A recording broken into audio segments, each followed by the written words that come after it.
Olá pessoal, eu sou o Thiago Vieira. Eu sou o Jean Regina e você está no canal Direito Religioso, e no vídeo de hoje nós vamos falar sobre o que é indispensável ter no Estatuto Social da sua igreja. Então fica ligado aí, já dá o like, compartilha esse vídeo porque tem muita informação importante aqui no canal. Isso aí, então roda a vinheta.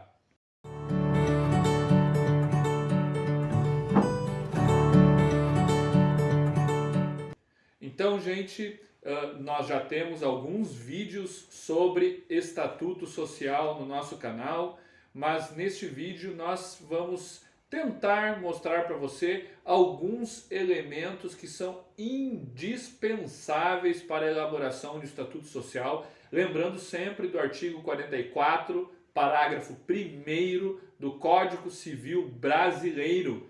Esse parágrafo diz que as organizações religiosas são de livre funcionamento, estruturação e organização interna. Então existe liberdade total para você criar o seu estatuto social. Todavia, porém, entretanto, quiçá é necessário que alguns elementos estejam previstos no estatuto para proteger você e a sua comunidade religiosa. É isso aí. Então vamos dar uma olhada rapidamente em quais são estes elementos. Primeiro elemento, a igreja precisa ter um nome, certo? A igreja precisa ter um nome. Ou seja, tudo tem início, meio e fim nessa vida, né? Ministério, a igreja não é diferente, ela também nasce, ela é plantada, são elementos vivos, né? Então é muito importante nós sabermos quem ela é. Até para que ela possa firmar depois um contrato com a empresa de energia elétrica. Isso.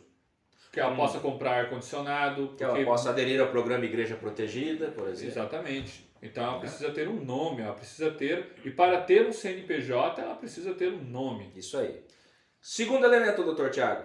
A finalidade. Então qual é o fim da igreja? Tem um vídeo que está em algum lugar por aqui, né? Que é o vídeo da natureza jurídica. Então, para que a gente possa diferenciar a igreja de uma padaria ou a igreja de uma ONG, ela precisa ter uma finalidade. Então, a finalidade do ministério deve estar clara. É essa finalidade que vai orientar a vida espiritual da igreja, da comunidade de fé, dos seus congregados, para realizar cultos, obras missionárias, formar pastores, formar líderes, enfim, a finalidade é essencial e ela deve estar clara. Geralmente ela está ali no artigo 3º do Estatuto, que são os objetivos sociais. E o que mais, Jean? Essa igreja ela está no monte, ela está no céu, ela está na Avenida XPTO, ela precisa ter o que mais? Vamos para o elemento número 3. Ela precisa ter um endereço físico, né? É importante que essa igreja possa ser localizada no espaço, para que ela também então esteja dentro de uma jurisdição municipal, para que ela esteja localizada dentro de uma unidade da federação, aqui no território nacional, no Brasil, né? E essa igreja e esse prédio, esse lugar físico, pode ser um templo próprio, pode ser um templo alugado? Pode ser um templo alugado, se você tiver o seu contrato de aluguel organizado. Ah, mas eu ainda não constituí a igreja. Não tem problema, a igreja ela nasceu antes do CNPJ. Tem vídeo também aqui dizendo isso, né? Não depende do CNPJ para a igreja nascer, depende da vontade das pessoas que queiram ter uma igreja. Então eu posso constituir uma igreja em fase de constituição, ainda pode ter também a sua sede. Ah, eu posso colocar no endereço na casa do pastor? Pode, como endereço de referência, até que você tenha a sede física da igreja. Ou seja, existe várias possibilidades que na criação do seu estatuto vai acontecer, mas um endereço é essencial. Quarto elemento, doutor Thiago. A igreja ela tem que ter tempo de duração. Então a igreja ela tem que existir 6 meses, 8 meses, não. A igreja tem que prever no estatuto que o prazo dela será indeterminado, ou pode colocar até a volta do filho do homem, né? Você pode pôr isso no estatuto, eu não estou brincando. Você pode colocar artigo 10, o prazo da igreja é até a volta do filho do homem, vírgula, indeterminado. Pode estar assim no estatuto, não tem problema nenhum. Mas além do prazo, do tempo de duração, qual seria um quinto elemento? Então vamos para o elemento número 5. A igreja ela é constituída como uma organização religiosa por uma comunidade de pessoas, certo? Então eu também tenho que ter aqui a relação de membros fundadores da igreja que vão estar devidamente qualificados com seu nome, estado civil, profissão, endereço, número de documentos, para que essa igreja também tenha uma organização que saiba mostrar quem é a representação da igreja. E aí a gente vai para o sexto elemento. E o sexto elemento é a representação jurídica. Então precisa ter alguém que represente essa igreja perante a sociedade. Pode ser uma diretoria, pode ser um presidente, pode ser um pastor docente, enfim, o nome não importa para fins jurídicos. O que importa é que tenha alguém que assine pela igreja, que represente a igreja ativa e passivamente. Pode ser 1, pode ser 3, pode ser 5. Então esse é um sexto elemento que precisa ter no estatuto. Elemento número 7, então, é exatamente a forma de governança da igreja, né? Essa diretoria, esse conselho, essa representação, ela vai obedecer antes à forma de governo. E a forma de governo, ela tem relação com o quê? De novo, com a teologia da igreja.